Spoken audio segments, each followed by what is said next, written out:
Hey folks, Nathan here. This is going to be another of our Kickstarter content overviews, though with a bit of a twist to it. What we're looking at this time is a Kickstarter release, all of which is found here. There's nothing from the Kickstarter that is not included that we're going to look at in this video. It's a Kickstarter release from Awaken Realms Lite, that is the smaller company within the broader Awaken Realms. You might know big Awaken Realms as the ones behind Nemesis that we've looked at quite a bit before and we'll look at more of hopefully in the future, or say something like Tainted Grail, things like that. Whereas Awaken Realms Lite is best known for something like Siege Storm and a few of their little retail games. They're sort of the smaller studio within the bigger studio. They put out the games that, even in their words, in the case of Knockdown here, are sort of filler. They're smaller games, not the big campaign-based games. What we have here is a game that is designed to essentially recreate the concept of a 2D or 2.5D one-on-one fighting video game, a la Street Fighter, Mortal Kombat, stuff like that. Except in this case, it's done through a tabletop game, primarily using cards with characters represented by miniatures. But very much like Capcom in things like the Marvel vs. Capcom video game series, they've decided to draw characters not from their own imaginations for something completely new character-wise, but instead from Awaken Realms properties. So what we're going to find is that Knockdown Volume 1 is based on characters from Siege Storm from Awaken Realms Lite. We've looked at Siege Storm in depth before. We're going to find that Volume 2 is based, as you can probably guess here, on Nemesis from Awaken Realms. And also from Awaken Realms, we have Knockdown Volume 3 based on Tainted Grail. There are then two standalone characters, or separate characters you could have purchased, Chile the Business Penguin and Cleto, who are from, respectively, Aetherfields and Lords of Hellas. So, drawing characters from all these other properties.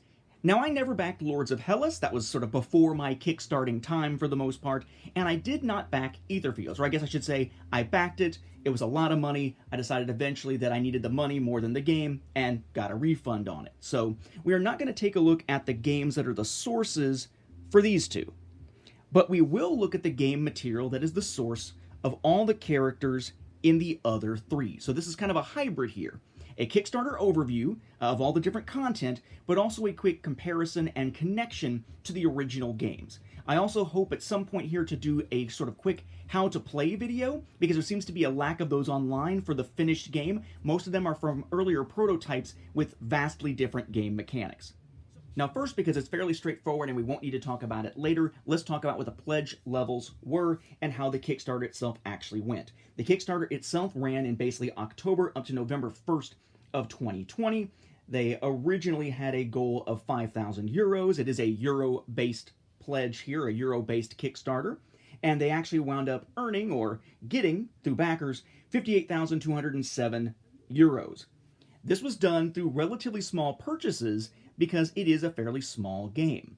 The initial pledge that was offered was a 25 euro pledge, which would get you Volume 1, which is essentially one complete game with 3 characters, and then Volume 2 was essentially given as a free bonus, like a 2 for the price of 1.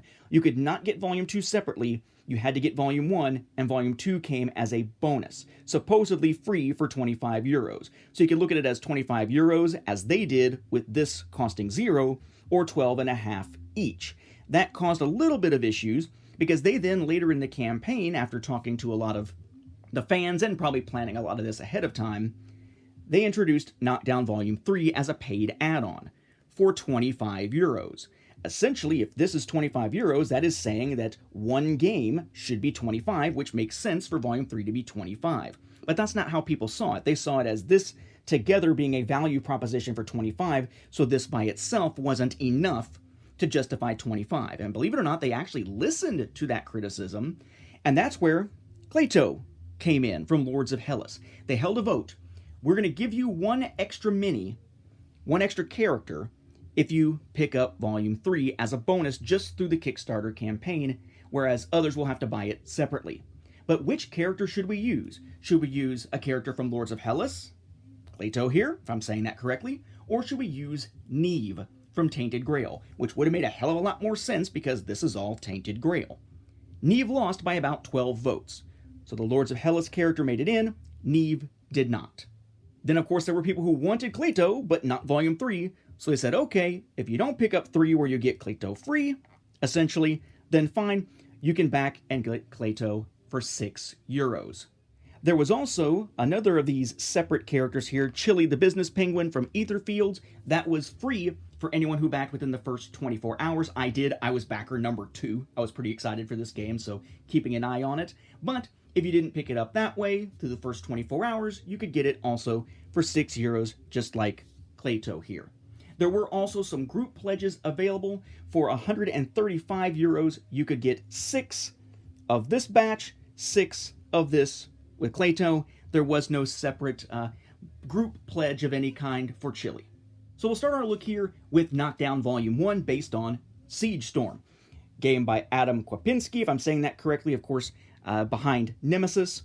Knockdown Volume 1 doesn't say Siege Storm anywhere, but that's where the characters here are from. There was actually a vote on whether there should be an action shot or sort of a static shot for the covers.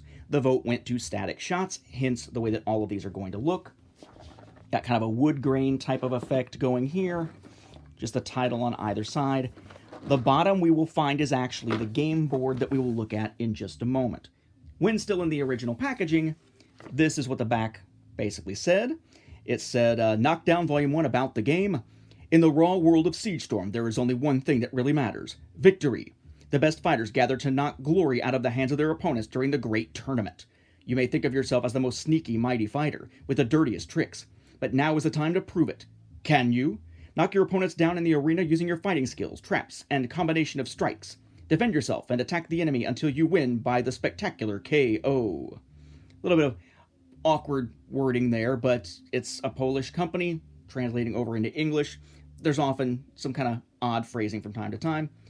2 players only. There is a 4-player mode, actually, that was a stretch goal that was basically added to the website. It was in the works to be added into the game rules itself, but it was going to take an extra couple of months to get it right. So rather than delaying production, they made it available on the website instead as a download.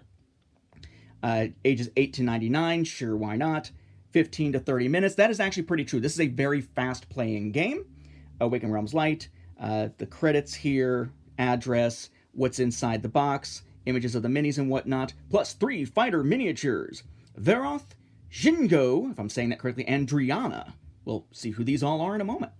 So we open up the box, and the first thing that we will find is we have some character sheets that we will take a look at, and the rule book, and then everything is in a nice little clear plastic insert. You don't need to replace it with another insert. This works very, very well. It does fit sleeved cards if you want. This was actually a stretch goal. To have a fitted insert and have it fit the sleeve cards and all that kind of stuff was something that was a stretch goal at 75,000 euros, which actually wound up not being met, but they went ahead and did it anyway. I will also say, just as a note there, I mentioned that 4-player mode. That was the 50,000 euro stretch goal, and those were the only actual stretch goals.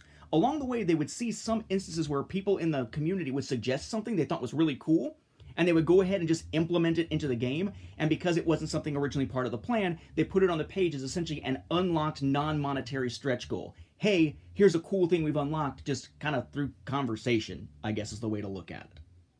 So look at the character sheets here. This is Shingo. Okay.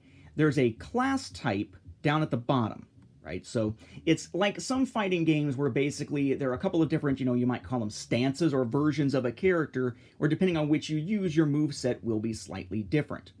This lists all of their special actions, which includes, in this case, Power of Mind, Javelin Jump, Concentration, and Astral Shift.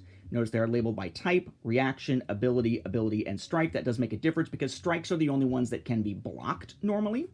They have ranges like projectile, range 1-3. There are some that are just a set number where that's the total number of spaces, and it cannot be altered. It can't be less. It can't be more. You have symbols on this side representing a cost to use the ability. You have symbols on this side representing the effect of the ability and whether it triggers a KO check if you want to do a knockout test. And then typically using these will cause this to happen and this to happen, the text. And if someone wants to block, they block one or the other, or they must essentially block twice to be able to block both. So very fast moving because most of the time you're going to be able to do something to the other player during your turn. The idea of having a separate side with another class was one of those things that they considered sort of a community-suggested stretch goal that was open. We have the Javelin Mode here, or Javelin class, with Impale, Wrestle, Shaolin Rage, and Concentration. I would note here, by the way, with his abilities, that the only one that is the same between sides is Concentration. You then have his miniature here. Unfortunately, there was no option for Sun Drop for Knockdown. I believe these are 32mm scale, according to what they said on the Kickstarter page, so slightly bigger than what you would see in Tainted Grail or in Nemesis, which will become something of an issue later, but there's his mini. We then have Veroth with the Berserk side, with Fists of Fury, Berserker Strike, Grasp of Fury, and Double Block. We then have the Onslaught version, Fists of Fury, Poison Spit, Four-Handed Axe, and Double Block.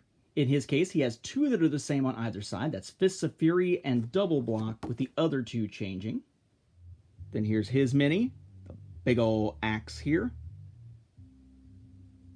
4 arms. Then we have Driana, who is kind of a special character here. She's sort of the different character. She's much more projectile-focused in one of her modes, and she has the ability to set traps in her other mode. So this is the trap mode here, the Hunter mode, with Front Kick, Roundhouse Kick, Traps, and Earth Shift.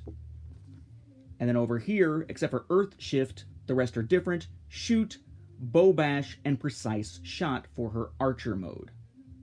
Then here's her mini. Hers is a little bit odd because it has her pulling up a little thing over her lower face. And there's her bow, but she's not actually using it at the moment. It's like she's charging in to fight. So kind of a cool fighting stance, I guess, but very different from her artwork. The rulebook is pretty straightforward. I mean, just standard rulebook stuff. I will say there's a couple of instances where I found the English was somewhat lacking. Like, for instance, on the Knockdown test. Set a timer to 10 seconds. Get ready. Let your opponent to start the timer and count down to 0 loud. I'm sorry, freaking what? But yeah, generally a decent little rulebook. A couple reads and you'll be good to go to play, or read it once, try playing once, and then read it again, and then you're good to go to play. But there's not a lot of examples in it. And all the rulebooks, for the most part, are the same. The interior design, the graphic design is different, but the information is the same, with the exception of mostly just when you get to the additional rules section, which is mostly the same, but does talk about specific rules that apply to that particular arena, that particular setting, which we will look at momentarily once our box is empty. Now, when you fight, you will take wounds, and the wounds are represented by these cubes, light being these kind of cream, almost yellow cubes here, and these brown ones are heavy. What's interesting about this is how this actually works, and we'll talk about that as we get a little bit further into our discussion here. I'll go more in depth with it when we do a rule video, but suffice to say, you notice that none of those cards had a level of health on them. It's not about your health. It's about a knockdown test that has to do with the cubes, and it's kind of an interesting way of doing it. There's actually 2 different ways. One is somewhat luck-based, one is dexterity-based. Because the dexterity-based one was kind of rubbing some folks the wrong way early on, they decided to go with either or. But we'll talk about that in a moment. Suffice to say, 25 of each type of cube to track damage. You then have 3 dice, really nice, kind of engraved dice. It's not flat surfaces, really good-feeling, chunky dice here. Having them be not just regular dice, but special ones, not just special ones for Knockdown in general, but for each different box set to have a different design. That was actually another of those community suggestions that became sort of a non-monetary stretch goal that was just added. We then have 12 skill cards, and skill cards have an effect that is ongoing throughout the entire game. At the beginning of the game, basically, you draw 3 of these out of 12, so you're never going to see them all in one game. You draw 3 of these and hand 3 to each player. They pick 1 to keep. They then hand the other 2 to the other player and basically trade, since it's a 2-player game, and then pick another one from the 2 the other one left unchosen, and then the one that's still not chosen just gets put back in the box.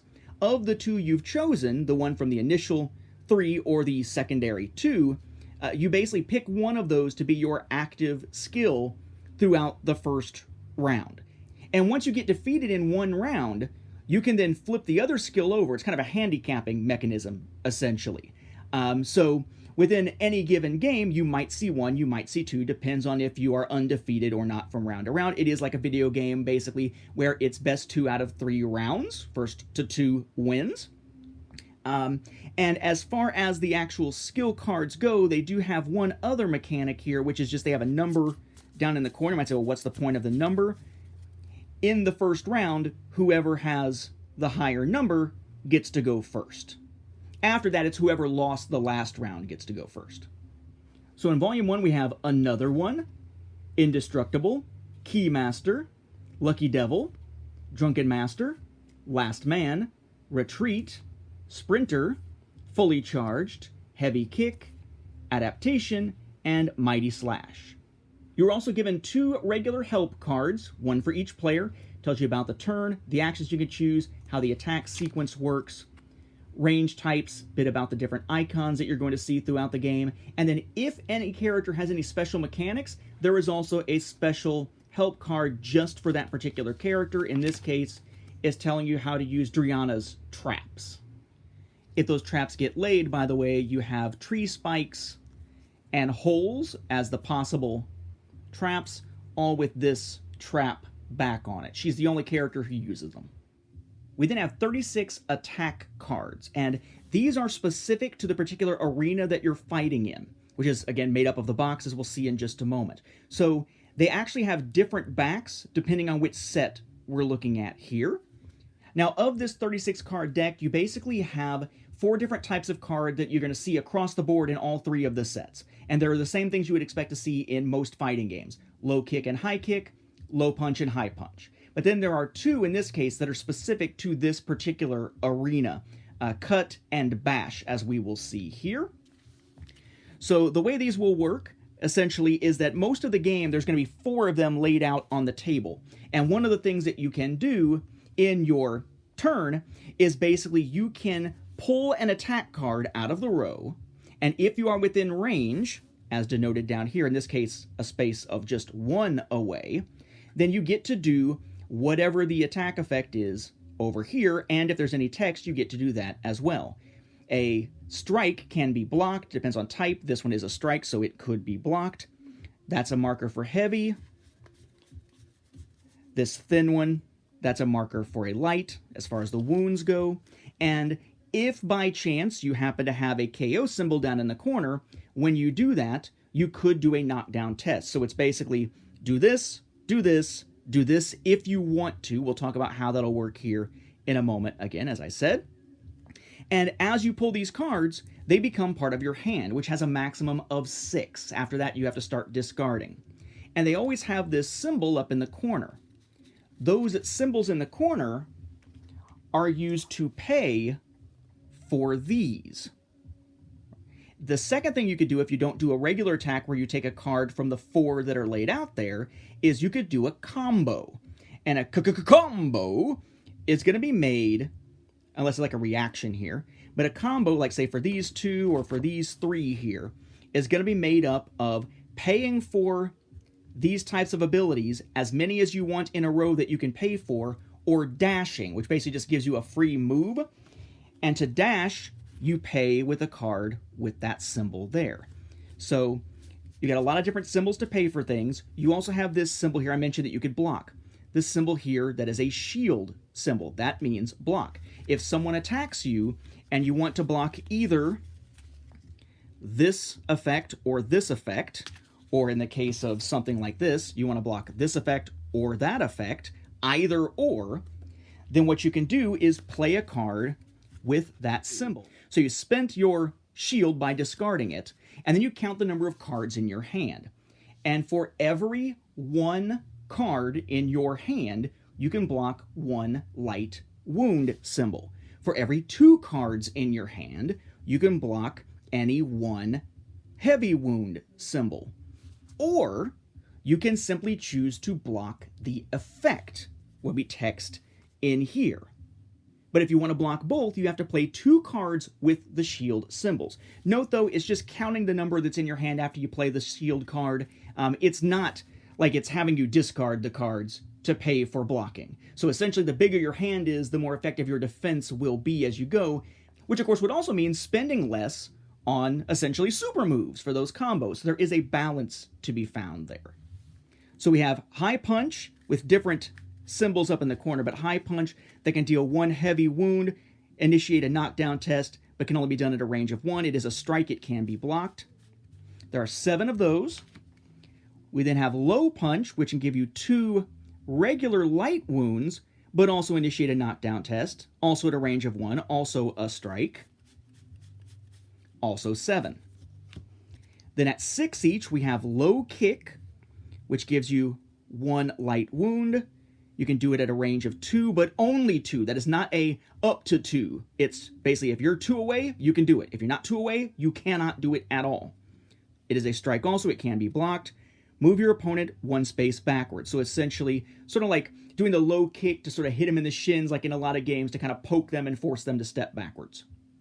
There again are 6 of those. Then we have high kick, 6 of these also.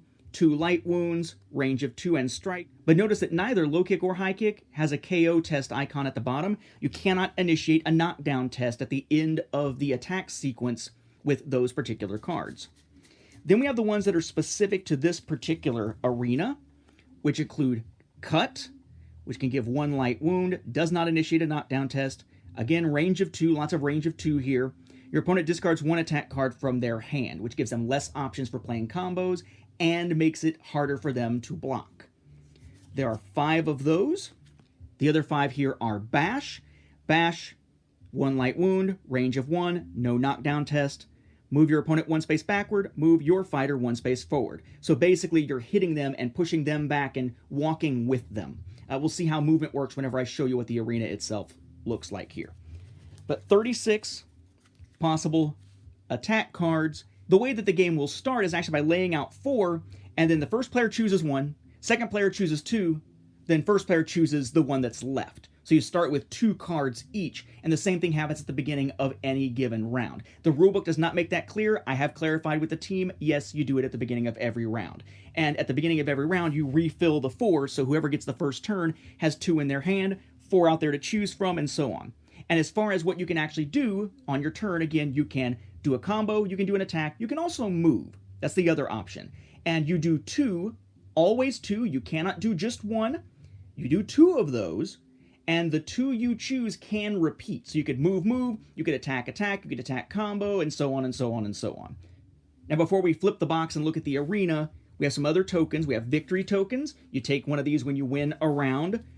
Now they give you 3. I kind of feel like if you're playing this as designed, you shouldn't need 3. You should only ever need a maximum of 2 unless you're giving one at the end of the game that immediately goes back in the box to whoever won 2 if the other person won 1.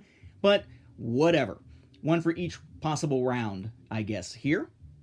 And then one of the other cool things that backers suggested that they then put into the game as one of those non-monetary, hey, we just automatically unlocked it stretch goals, which again was kind of weird, but cool that they took fan input here, is randomizers. So just like in a video game where you can hit random and it gives you a random character or maybe a random look to the character, maybe it's a random arena, whatever. Here you can randomize the characters. 1 token for each with that symbol on the back. You can randomize the arena with an image of the arena and the logo for that set and that symbol on the back so you don't know what it is. And the skill cards that are being used. Again, the attack cards go with the given arena. The skill cards do not. The skill cards can be swapped out just like some of these other components. Now, as to the arena where you are fighting, the bottom of the box has this kind of cool looking graphic underneath it, but that's just to kind of see everything underneath that clear insert. Even looks in this case almost like, it's got wood around it. Pretty cool. But you flip it, and this is actually your arena. And this, the top part, has art on the inside, and what you are meant to do is to fit them together like so, and there's your arena, which would look like this, right? Really kind of cool there, very much like the 2D fighter type of thing. I'm going to take the back off to show you the mechanics of the actual arena, since it'll be hard to see perhaps with this covering any of it. Here's your arena. In this case, you have 8 total spaces. You have 2 spaces here in orange. Those are the starting spaces. So that's where your fighters are going to start the game here. Notice that even though they're set up with hexes, so you're basically moving like this as you move forward and back. Every move action that you can do moves you 1 space. Every dash does the same thing, moves you 1 space. It's sort of zigzagging here, right? There's a reason for that. It's like in a 2.5D fighting game where you have the ability to sidestep. Because if an enemy has just a regular ranged attack, like say range 1, then they're at range 1, they can attack each other at range 1. Now he's at range 2, now he's at range 3. Here, he can attack within, if it says like range 1 to 3, then he's okay there, or there, or there. If it's a projectile attack, I can shoot him here, or with unlimited range, I can shoot across here in a straight line, but it only hits that row, the ones that pop up in the zigzag pattern here. So he could basically see that I'm about to shoot here, sidestep here as his move, and anything shot straight will miss him.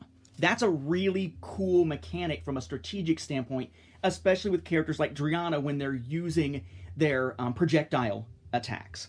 Also, very much like a classic fighting game, it sucks to be stuck in a corner getting a beat down. If by chance you are standing in one of the end spaces here, notice that heavy wound symbol there, then if you get attacked by someone who is adjacent to you, while you are in that space, you take an extra heavy wound. You're getting pounded in the corner. They call them the dangerous edges for gameplay terms. Now, what's also interesting about movement is that you can't move through the other player. So basically, you are constantly like this, never able to go to the other side of the other player unless you have an ability that gives you blink. Blink is essentially like teleporting, or you could say blink is like jumping over the enemy's head. But it's not a normal part of the fighting. So it's kind of like some other fighting games. I think back to stuff like Virtua Fighter, where jumping wasn't as big a part of the mechanics. It was more about, fisticuffs and whatnot face to face. You won't be flipping over them as much in, say, Street Fighter type mode here. So if I'm here, I can move here. I can't move forward because I can't move through him. If I can blink 2 spaces, then I can move over here because I could pass through, but not normally. Normally, whatever side you're on is the side you're going to stay on unless somebody does a blink. Now, again, if you're wondering where the crossover is, where these characters are coming from, they are coming from the game Siege Storm Siege Mode, which was by Awaken Realms Lite. We've looked at that in depth on the channel. I really enjoy that game. It's kind of an unusual card fighting game, but a fun game and a really nice solo mode to go with it. Shingo here is Spirit of Justice from the Kung Lai faction in Siege Storm. Then Veroth is the Underworld Vindicator from Ursa. That's their card back there, right? That faction. And then Driana is actually a little weird because she is said to be a character from an upcoming Seraphia faction expansion. But that is the only mention we have ever heard anywhere of there being an upcoming Seraphia faction expansion. Anything about expansions for Siege Storm, that information is very hard to come by, with the exception of one that they just very recently made available as a PNP that will eventually be available as a purchasable physical set, it's basically based on Pirates, later on once their game Platformer is done with production. But still, absolutely no mention otherwise whatsoever of a Seraphia expansion ever coming, and she's not in the currently existing stuff. So it's kind of a weird situation where we have a character that's supposed to be coming from Siege Storm, but the character doesn't exist in Siege Storm yet. But yeah, she's the oddball here. Everybody else has a recognizable source. That brings us to Volume 2, which is based on Nemesis. Got your characters there on the cover. Notice that the logo, the box design, everything kind of gets a new treatment as you go from volume to volume to match the source material somewhat and sort of the theme of that particular source game. I think that's really kind of a cool approach for them to take. So we have this one again, map on the back, We open it up, and there is a very similar setup to the insert. You've got your character sheets, you've got your rules, you've got the box lid with art that we'll see when we put the arena together. And again, when it is in its original packaging, we have this telling us what's going on. Gives the names of the three fighters, James, Katie, and Puppy. That's the intruder here. And it says, about the game, with everything else being basically the same. When staying alive is your ultimate goal, and there's only one enemy in front of you, the only thing you can do is to knock him down. There are no crewmates, no allies who can help you survive in this arena. Impersonate one of the Nemesis characters and beat your opponent in a single combat. Will you be able to use your skills and combos to knock down your rival before he does that to you? Keep your guard up and focus on the goal, winning by the spectacular KO. We'll start with the rulebook this time. Rulebook is very similar to the other, but notice again, the interior has gone to a different style to be closer to the Nemesis core game, and it does have some specific additional rules here about the arena itself. Otherwise, essentially all same stuff. We then have our character sheets that'll tell us who our characters will be. So here we have Puppy. This is the intruder. This is the alien creature, the xenomorph sort of creature that you fight in Nemesis that are taking over the ship in the regular game. And here, Puppy. Somebody gave it a weird nickname. In its parasite mode, parasite archetype here, we have Bite, Scratch, Pounce, and Evolve. Or as the beast mode, so to speak, Bite, Scratch, Tail Grab, and Technical Corridors. Notice, of course, there that Bite and Scratch show up on both sides. We then have Puppy's miniature, really cool looking, kind of small compared to the other adult intruders in Nemesis, as we will see when we compare. And again, unfortunately, no sun drop option, so it won't match if you've got sun drop minis for the regular Nemesis game. We then have James, who we know playing Nemesis as the captain. Apparently his name is James. In his captain mode, his captain archetype, his captain class here, whatever you want to call it, he has Headshot, Suppressive Fire, Order, and Reload. And then in his Gunslinger mode, he has Headshot, Pistol Whip, High Noon, and Reload.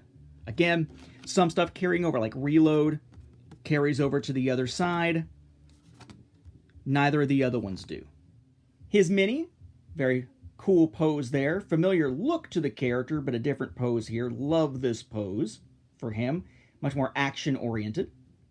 Then we have the Scout from Nemesis, whose name is apparently Katie, who has in her Scout class Molotov Cocktail, Desperate Attack, Adrenaline, and Motion Scanner. Then the bottom two stay the same, Adrenaline and Motion Scanner, and give us Wheel Kick and Burst when using her Commando mode. Her mini here taking a kneeling pose there, with the one piece on the back. That was a change in some of the mini stuff that we will see for Nemesis. We'll actually see that when we do the comparison.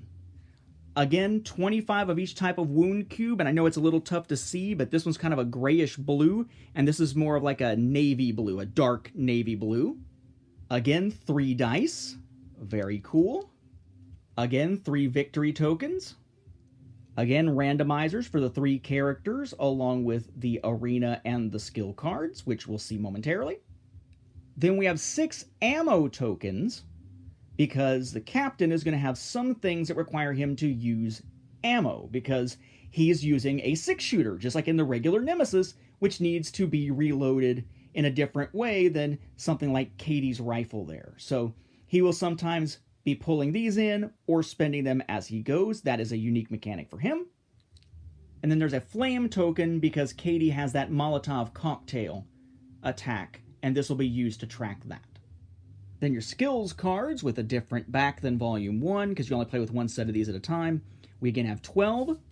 Those include In Between, Fight Master, Hail of Blows, Clarity, Pugilist, Panic, Bleeding, Hooks, and Melee Master. Then Iron Man and Last Chance, followed by All Out Attack. We again have 2 of the player help cards, and in this case all 3 of them have some type of unique ability that requires some more explanation not found in the regular rulebook. So we have, again, character help cards. One for James that explains about the ammo, one for Puppy that explains about contamination cards that we'll look at here in a moment, and one for Katie that deals with the flame with the whole Molotov cocktail thing. Now, Puppy's special ability uses Contamination Cards, similar to Contamination Cards in Nemesis. They're all the same, but the idea is that if he gives a Contamination Card to a character, it sits in their hand and can't be discarded. Like, if you hit your limit of 6, you can't discard a Contamination Card to get back to 6 to take another card. You're just kind of stuck. Now, you can discard it by spending an action, and if you do so, Puppy will heal 1 light wound. If all of them are out there and another one gets used, it heals 1 light wound also in that sense here. But basically, these are just a way of it providing these sort of lingering effects on other characters. Pretty cool. Then we're back to our 36 attack cards, a different back again, because you're only going to use the ones that come with that particular arena. We again have a high kick, 1, 2, 3, 4, 5, 6, same as before. Low kick, 6 again, 1, 2, 3, 4, 5, 6. High punch, 7, 1, 2, 3, 4, 5, 6, 7. Low punch, 1, 2, 3, 4, 5, 6, 7. Okay, so again, high kick, high punch, low punch, same across the board. The unique ones that have 5 each are Uppercut and Synthetic Food. Synthetic Food actually lets you heal, which is pretty cool. Interior of the bottom of the Nemesis box, not nearly as dynamic as what we'll see for the next one or we just saw, but, you know, it works because it just needs to have the board on the back. As far as the arena itself, Knockdown here, there is your arena. There's your artwork. Fits together like so when playing. Let's just look at the bottom so we can see what is unique about this one. Notice that this one brings up the number of actual spaces to 9 instead of 8 like Volume 1. Volume 3 will be 9 also. You got the ones that are different colors, the green ones here. Those are your starting spaces. And then notice you not only have the ends marked with a symbol, you have the one in the middle marked with a symbol. Well, what does that mean and why are they different symbols? These are essentially the equivalent, in terms of Nemesis, of the technical corridors. If you go in a technical corridor, as say the mechanic, or using the crawl deck that you could have gotten from a Dice Tower Kickstarter, you could basically go in one and pop out another.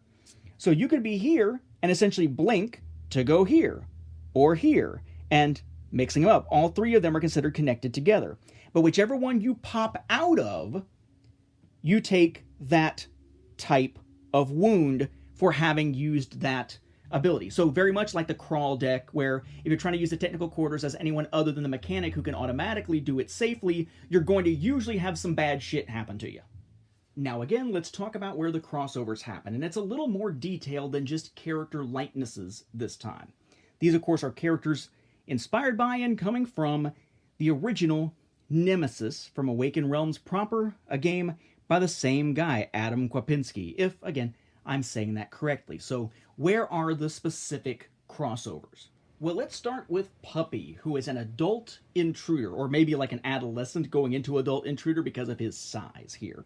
So in Nemesis, of course, the intruders have their own board here. So here we have the sheet. Contamination cards in Nemesis let you know whether you've been contaminated when you do checks, including at the end of the game. Certain things with a contamination check result can result in you dying. And there's contamination cards here as a primary focus of the mechanics for Puppy and its special abilities. Puppy also has Bite, Scratch, Tail Grab, and on the other side, Evolve.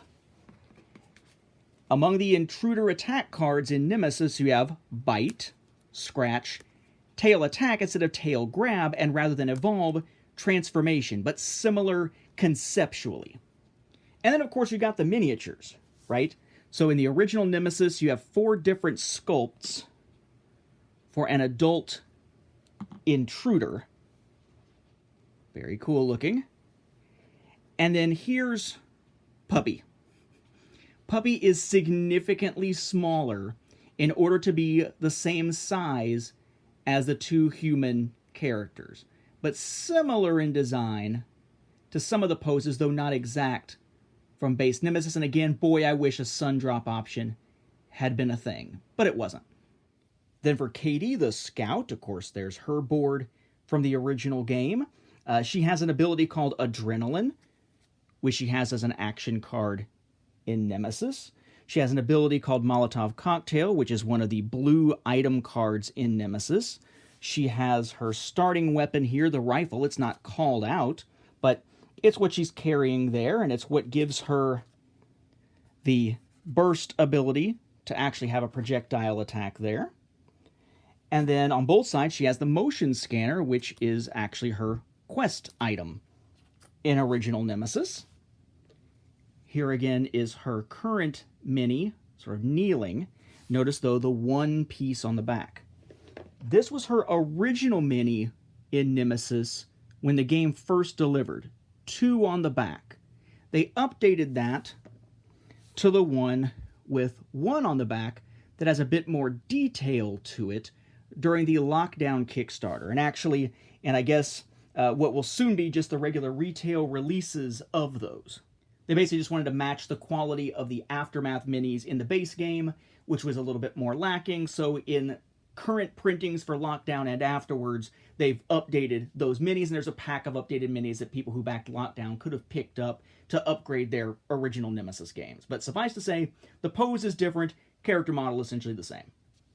Then finally we have James the Captain, his board out of regular Nemesis. Of course, among his abilities we have Headshot, which is not from Nemesis, but the other ones are. Suppressive Fire is one of his action cards, as is Reload, as is Order.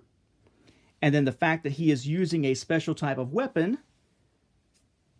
comes down to his 6-shooter starting weapon, starting item in Nemesis. As to his minis, again, there's his action pose for Knockdown. This is his original mini from Nemesis, Sundrop. And then here is his updated mini from Nemesis. Only a slight difference, a little bit smaller head to be more in proportion, I guess, that kind of thing here. Also Sundrop, but not quite as dark. And because someone will ask, even though technically this video is not about Nemesis, this is that box of updated crew minis that could have been picked up through the Lockdown Kickstarter. And that brings us to Volume 3 of Knockdown, which is based on Tainted Grail. Again, cool art there, but a different theme, of course.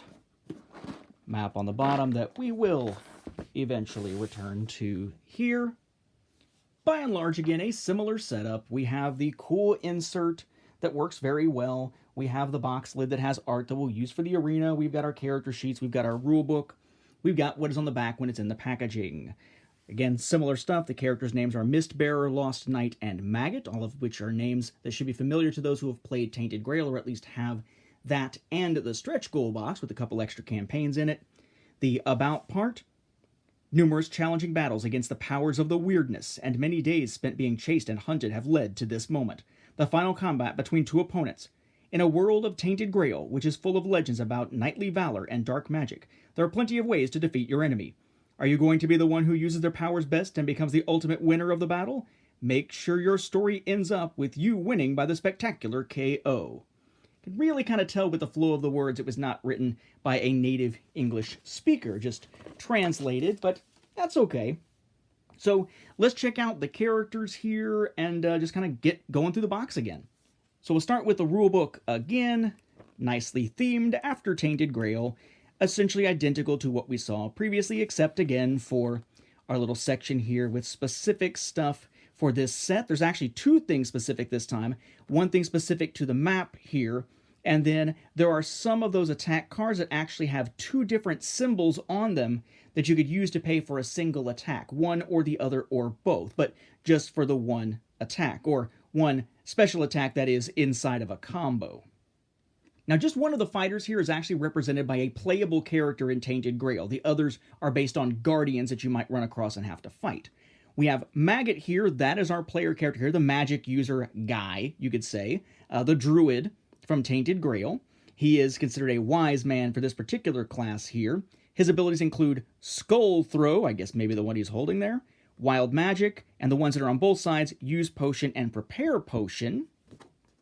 Then on the flip side here, we have Poisoner as his other option with Snake Fist, Expunge, and then the Use Potion and Prepare Potion as well there. This is his mini here, and I apologize for the focus issues here. What's interesting here is that in Tainted Grail, he tends to have that skull mask thing with him, but he doesn't actually wear it on any of the minis. Here, he's actually wearing the skull as a mask. So it'd be easy not to even recognize that this is Maggot because he's got that mask on. Then we have a Guardian from the Age of Legends campaign, Mistbearer, with the Wile form here, getting Doom, Chain Pull, Vengeance, and Curse. On the Farah side, you then have Chain Pull still, but then you supplement that with Gore, Magic Mist, and Mist Power. Then its miniature, much more recognizable as the character from Tainted Grail. And then from the Last Knight campaign, we have the Lost Knight, based on a Guardian. In Slayer form, we have Swing, Stun, Headbutt, and Charge. In Hollow Armor form, we still have Swing and Charge, but now we have Lethal Presence and Riposte. He has a much more dynamic, action-oriented pose, kind of like the Captain from Volume 2 compared to Nemesis, here compared to his form that we see in Tainted Grail. Again, it really sucks that they couldn't do Sundrop to match the other games, but they are also of slightly different proportion as well, so you know, someone who wants to use them as alternate sculpts could, but it's not like they built the game around it or anything, which they shouldn't have, which is good. We again have 25 and 25 of the wound markers here. Now, again, we have the lighter ones for light wounds, darker ones for heavy wounds, in this case kind of a cream color and kind of like a darker gray. As to how these work, I said I would explain how the knockdown tests work. Basically, like I said, there's no health. You build these up over time, okay? And when someone plays an ability against you, like say Swing here for the Lost Knight that has a KO symbol on it, or an attack card that has a KO symbol on it, the attacker can choose to initiate a knockdown test. And it is a bit of a gamble when they do it, as we will see here. But basically, if you want to do the dexterity version of the test, it's basically cube stacking, okay? As you take more wounds, you get more and more of these. And for the purposes of a knockdown test, heavy and light don't matter, at least for the test itself, only for the consequence of the test after, if you pass it. So let's say you have 15 cubes. You've taken 15 different damage, some light, some heavy, doesn't really matter at this point. What you'll be required to do then is if your opponent initiates a knockdown test against you and you do the dexterity version, you then have 10 seconds in which to take all of your cubes and stack them into a tower. Just a straight one tower, one on each level, straight up tower, okay?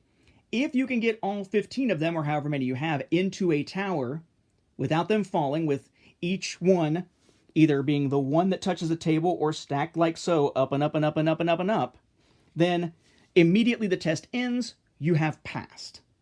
If, though, 10 seconds goes by and you have not got your tower completely ready to go, then, yeah, you fail the test, you have been knocked out, your opponent wins that round, everything essentially resets, they get a victory token, whoever does that twice wins 2 rounds, wins the game. So the more wounds you get, regardless of type, the more likely it is you're not going to be able to pass a knockdown test. Now, I said that the type would matter after if you passed it. If you fail the test, you just lose the round. If you pass it, heavy wounds stay, but you discard light wounds equal to half your total number of light wounds rounded down. So if 7 of them were light wounds, when you did your test of 15, so there's 8 heavy, 7 light, then if you pass that test, you say, okay, 7 divided by 2, that's 3.5, round down to 3. 3 of your light wounds go away, 4 of them stay, making it theoretically easier to pass the next knockdown test until they build more up. That is why it's a bit of a gamble. You don't want to initiate a knockdown test until you have a good sense that the enemy is going to fail the test, because if you do it too early and they pass, they effectively heal. Now, once again, we have those cool engraved dice. This is the other version of a knockdown test. Instead of doing the dexterity one, you could use sort of a luck-based one, okay? And that is simply you roll the 3 dice, And if the number comes up as equal to or greater than the number of wound cubes you have, regardless of type, you pass the test. If it's lower than the number of wound cubes you have, again, regardless of type, you fail the test. I tend to prefer this one. It's a little bit luck-based, but I'm not a big fan of dexterity tests in games. I'm glad they added this as an option, but both are viable options in the game itself. As far as tokens, we once again have 3 victory tokens.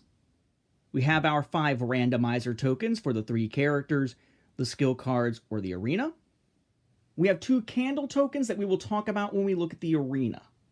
We have a stun token for use with one of the Lost Knights abilities, 3 mist tokens and 1 curse token for some of Mistbearer's abilities. And then for Maggot, we have 2 poison tokens. We have a mystic potion token, we have a poison potion token, and a healing potion token. Those, of course, are all laid out on their character-specific help cards. Maggot's different things do several different things. I'll let you just kind of see it here. Mistbearer and Lost Knight, for those who are particularly interested on the specifics outside of like a learning video. Then, of course, you have just the standard help cards, 2 again, essentially identical, just color schemes different. We have our 12 skills card, again, a different back to tell them apart, different front as well. We have Mind Beast, Focused, Hardened Knees, Strong Will, Last Rush, Quick Blow, Hard Hitter, Burning One, Ingenuity, Brawler, Mighty One, and Frenzy. Then again, we have our 36 attack cards, different back again. There'll be 6 types. Again, I've just prepared them this time. Again, we have 7 of high punch. We have 7 of low punch. We have 6 of low kick. We have 6 of high kick. The 2 specific ones for this set that we have 5 of each are throw, which uses that blink effect here. Blink your opponent to any space within 1 to 2 spaces of your fighters, or from your fighters. So there's a throw ability. And then weirdness, after taking this card, suffer 1, but it does have the ability to be paid as either of those 2 symbols, and that'll be the case throughout for the weirdness ones. The weirdness, again, being sort of the encroaching miasma of darkness in Tainted Grail. Now, you also have 4 cards that go into the attack deck that are not attacks. They are candle cards. Remember, we had those 2 candle tokens. To understand what those do, we need to look at the arena. So again, we've got art inside the bottom of the box, but the actual box use is to be our arena here. Box top has artwork. Put them together. There's your typical arena. We will take off the top for now to look at the arena itself. You notice here again, there are 1, 2, 3, 4, 5, 6, 7, 8, 9 spaces, just like Volume 2, 1 more than Volume 1. We have 2 that are different colors. Those are our starting spaces. We start fairly close together in this case, but notice there's no little symbols for damage or anything. That's nice. Or is it? You see, you're going to put these 4 candle cards into the attack deck. The first time that one is drawn, you take your candle tokens and stick them here on the ends. If you're familiar with Tainted Grail, you know that one of the main concepts is this idea that there are these menhirs, these big statues, like this guy here. And these big old menhir statues have light that is pushing back the weirdness, the miasma. And if you are caught in an area that has the menhir light go out, then bad shit happens to you. Well, the idea here is that this weird space, that's part of the art, but that's not a space. That is essentially a menhir sitting there, casting its light. And initially, it casts its light over the whole arena. But when you pull your first attack card that turns out to be a candle card, now the candles are closing in from either side. And the next time you draw one, again, third, fourth, because there are 4 cards in there. As this narrows, essentially what happens, and it's always evened out on either side, is that the area that the light is covering is shrinking down. And if you are ever ending your turn on a spot in line with where the candle is, or beyond it, in other words, outside of the light instead of within the light, you automatically take one heavy wound at the end of your turn. So eventually, it will get to a point where there is only one safe spot to avoid taking that one extra heavy wound at the end of your turn, because even those two starting spots right there close are in line with the candles once you've drawn the fourth card. It's just this constant pressure, just like in Tainted Grail, of time when you are dealing with the encroaching darkness. Really cool mechanic. I'm not sure if I like that or the other ones better. They're just all really neat, very thematic mechanics for their particular type of game. I'd say this probably in the technical quarters tie for me. The edge issue on Volume 1 is cool, but that's more sort of akin to just standard fighting games, more so than something specific to Siege Storm, so not quite as thematic. As to the crossovers and where these all come from, it kind of depends on which box you're looking at. We're going to start with Maggot, the player character here, who comes in the Tainted Grail, The Fall of Avalon core box as one of your initial playable heroes in the Fall of Avalon campaign. We're going to find the other ones come from other boxes outside of this one, but we'll start here with the core, which is mostly going to give us Maggot in one box, although there is one sort of addendum item that we can compare him to. So of course there is our character sheet from this game. Here is his board with the character board slotted in here for if you're playing as him in Tainted Grail. Again, I said it's kind of a magic user. He's the one who's able to spend energy to gain magic as just his regular special ability, but he has nightmares anytime you're dreaming based on a flip of a coin. It makes nightmares much more likely. But here again was his regular mini here with that skull mask on his face. But then in regular Tainted Grail, here he is with the mask pulled up on top of his head so you can actually see his features, his beard and everything.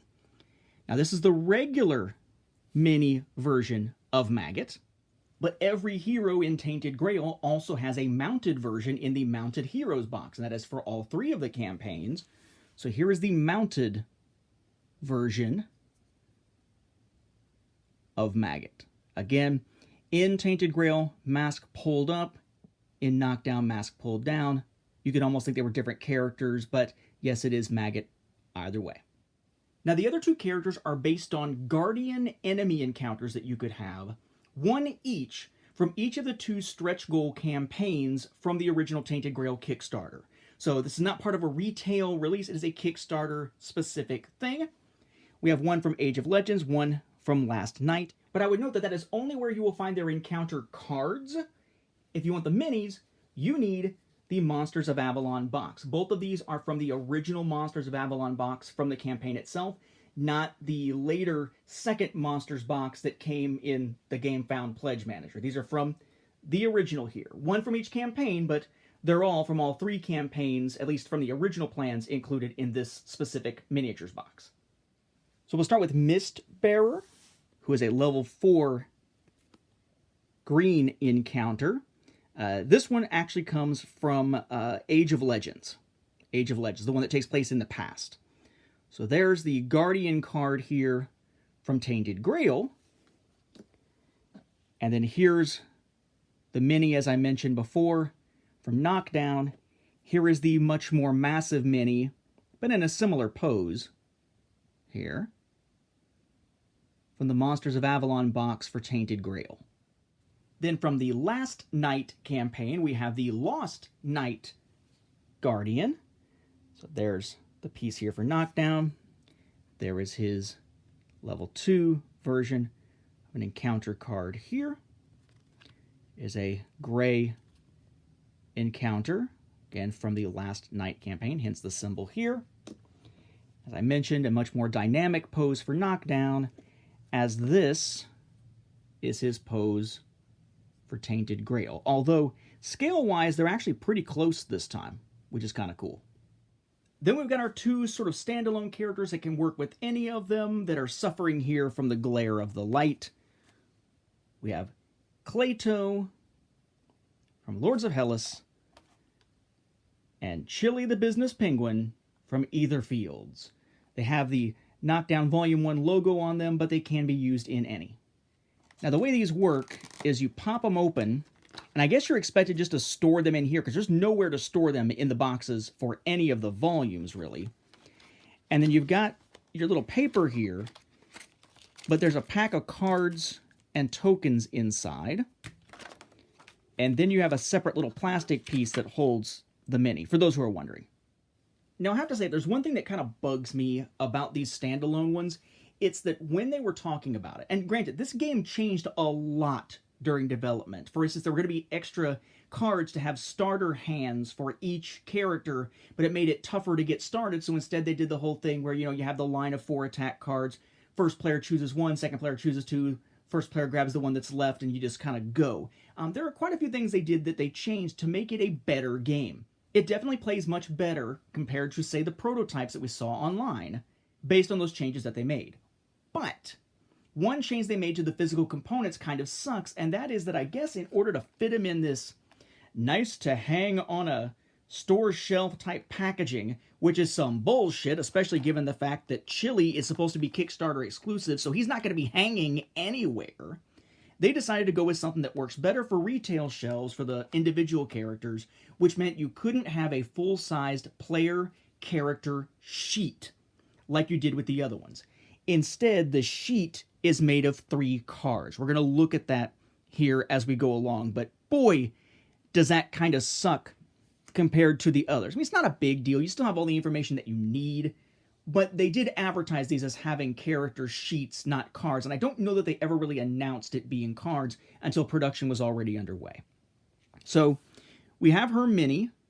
I do not have Lords of Hellas to compare this to, nor do I have Ether Fields for Chile, as I mentioned before. Cool looking mini.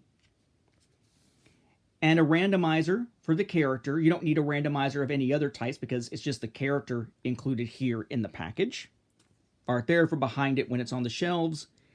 And the back says, the Queen of Atlantis does her best to rule over the arena. Use the powers of the glorious Cleito from Lords of Hellas to knock down your enemies and become a winner in the great tournament. So then here's the pieces that will make up her player board, basically. You have just one that's an image of her on either side, and they always have like the little differences in the borders and that sort of thing. So there's the 2 different images which give her name and her play style. Patroness and Tidebringer. Okay, great. So what would you do with this? Well, let's clear some space here.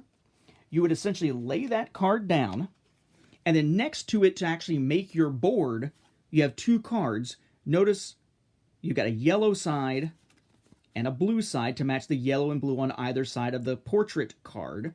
So you would find the colors that match. You would take these, and you can sort of try to match the art, but you really don't need to. But you take these and just lay them out. Doesn't matter which is on top and bottom because the order of those abilities doesn't matter. And essentially there is her player board. Okay, she has Tidal Charge, Trident Throw, Blessing Draft, and Unwavering. Then you flip it, and now she still has Tidal Charge, and she still has Blessing Draft, but now she has Preparation and Heavy Splash. And the Blessing Draft comes back to this. It's kind of a help card. It just says, her fighter sheet is built from the 3 different cards. Use the ones of the same type, blah, blah, blah. Basically, yeah, here's how to make a character sheet, because we didn't bother to include one thing, because we were worried about retail presence. And then it explains her specific rules without having her portrait on the back. But basically, at the start of each round, she gets a Blessing card that she can make active. There is a Blessing Draft that lets her basically just switch them. And there are 3.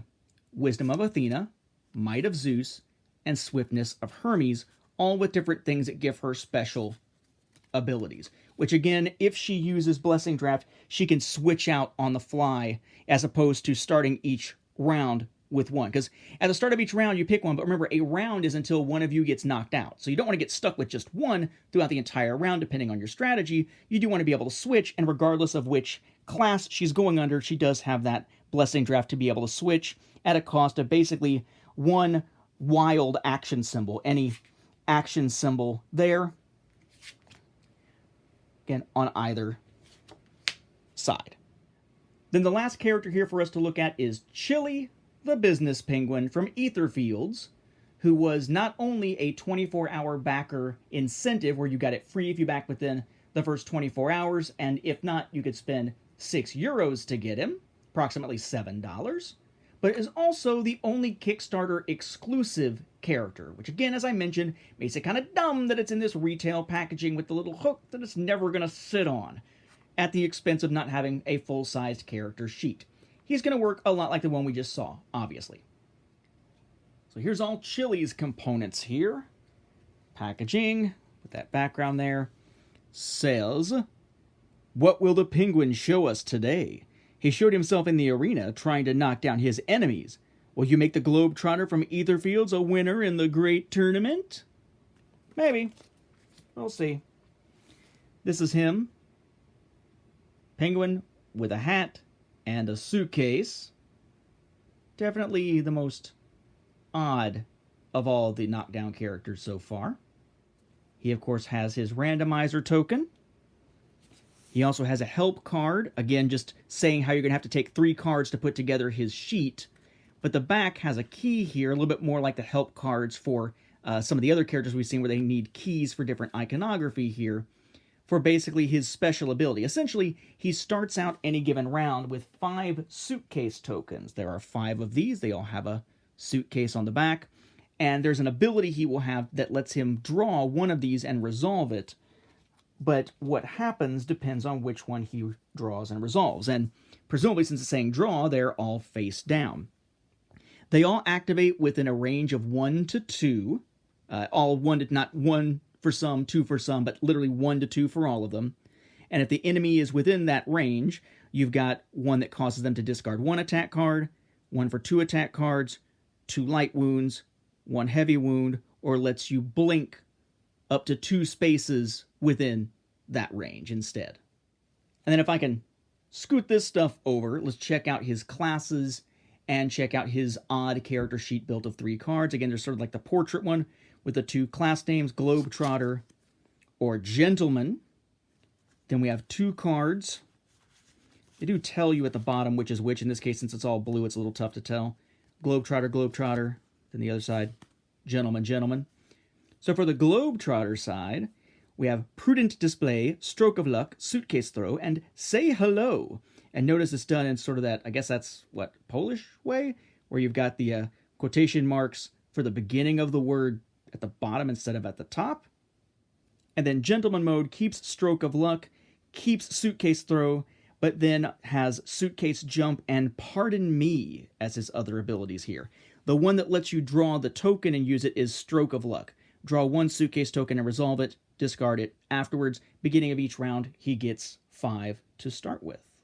So there you have it, guys. Everything for Awaken Realms Lite's new game, Knockdown, a 2-player fighting game with Volume 1 from Siege Storm, 2 from Nemesis, 3 from Tainted Grail, all playable separately, or mix and match them with randomization or purposeful choices. Then we have our 2 standalone characters here that can be mixed in with any of them, but have slightly different setups to their components as mentioned. And yes, Chile is Kickstarter exclusive. The rest should not be. I would note, by the way, that this, as I said, it is a 2-player game. Theoretically, it can also be a 4-player game if you use that other mode that is available through a download from their website. However, I would note that lots and lots of people during the campaign asked about a solo mode for this game. Solo games are huge on Kickstarter right now. If it doesn't have a solo mode, a lot of times it's not going to be nearly as successful as it would be with one, even if it's somewhat tacked on. But what they said was they would only introduce a solo mode if they could come up with a really good way to implement it within the game, and it was not designed for solo. By the end of the campaign, in fact, by the time of fulfillment, they had not come up with a solid way to do a solo mode for this game, so a solo mode does not exist officially. If there's going to be a solo mode, unless they decide to return to this and revisit the idea sometime in the future, we're going to be dealing with solo mode only coming from fan variants. Just keep that in mind and maybe keep an eye on Board Game Geek just in case somebody comes up with such a thing. A really fun game, solid components, definitely quick, definitely filler as they say to play between other games, but when you're looking for just some quick 2-player action with some really nice intuitive mechanics that plays fast and yet still feels like it has some depth, Knockdown is a great one to grab.